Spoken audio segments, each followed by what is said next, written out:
मैं एक बात आपको बहुत ही विश्वास के साथ, चाहे आप इसे खुशखबरी कह लीजिए, कहना चाहता हूं कि ये जो इंडिया गठबंधन है, आदरणीय राहुल गांधी और अखिलेश यादव जी की इस मेहनत, सोच और उनके मिशन के आगे 14 तारीख को बनारस में आपने देखा पूरी भारतीय जनता पार्टी ने घुटने टेक दिए। साथियों, पूरे हिंदुस्तान के जितने भी भारतीय जनता पार्टी के नेता थे वो सारे वहां एकत्रित होकर वो अपने उस किए हुए कार्यों पर पश्चाताप करने के लिए इकट्ठा हुए थे, अपने पाप को धुलने के लिए इकट्ठा हुए। तो उन्हें यह एहसास हो गया है कि हम जा रहे हैं। साथियों, ये फूलपुर, ये आजमगढ़ की धरती, ये अल्लामा शिबली नोमानी, मौलाना फूलपुरी, पंडित राहुल सांस्कृत्यायन की धरती है। ये महर्षि ऋषि दुर्वासा की धरती है। यहाँ पे भेदभाव और बांटने की राजनीति कभी नहीं चल सकती। साथियों, आज दो तरफ से चुनाव हो रहा है। एक चुनाव हमें बांटने का, एक चुनाव हमें एकत्रित करने का। ये चुनाव लोकतंत्र बचाने का और संविधान बचाने का चुनाव है। लोकतंत्र और संविधान तभी बचेगा जब हमें उस संविधान के बारे में हमें जानकारी होगी।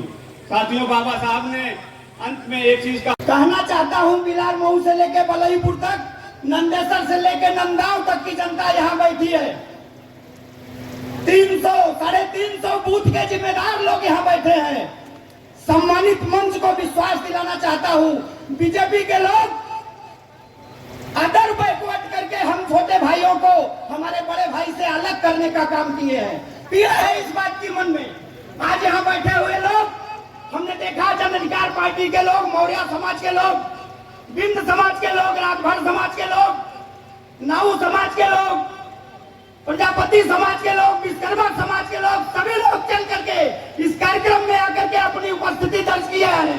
अपने बड़े भाइयों को यह विश्वास दिलाने के लिए, मंच को यह विश्वास दिलाने के लिए, मंत्री जी को यह विश्वास दिलाने के लिए कि हम छोटे भाइयों को गुमराह किया था।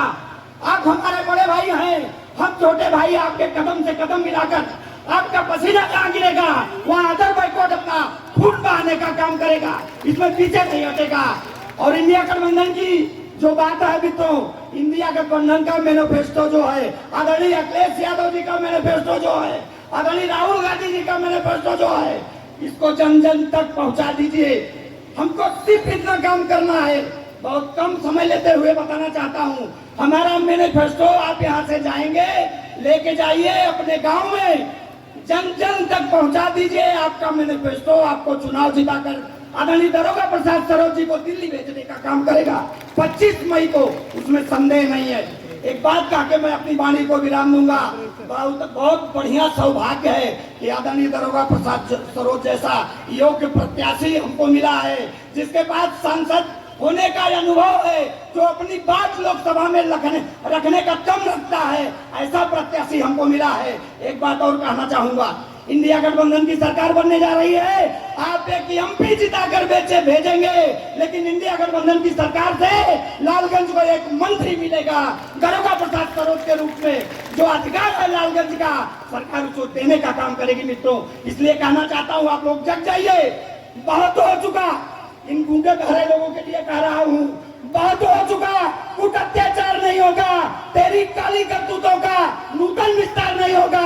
अरे जिसने उखाड़ कर फेंक दिया अंग्रेजी शासन का पहाड़, इनके अधिकारों के ऊपर तेरा अधिकार नहीं होगा, तेरा अधिकार नहीं होगा। जय हिंद, जय भारत, जय इंडिया। मैं बहुत ज्यादा समय ना लेकर आप लोगों से एक विनम्र अपील करना चाहता हूँ। प्रत्याशी कौन है इससे हमें मतलब नहीं है, कौन से दल से इससे मतलब नहीं है। इंडिया अलायंस का प्रत्याशी अगर है तो वो प्रत्याशी हमारा है। ये चुनाव नाली, नबदान, सड़क, खरंजा, लाइट का चुनाव नहीं है साथियों। ये चुनाव हमारे देश के भविष्य को बचाने का, हमारे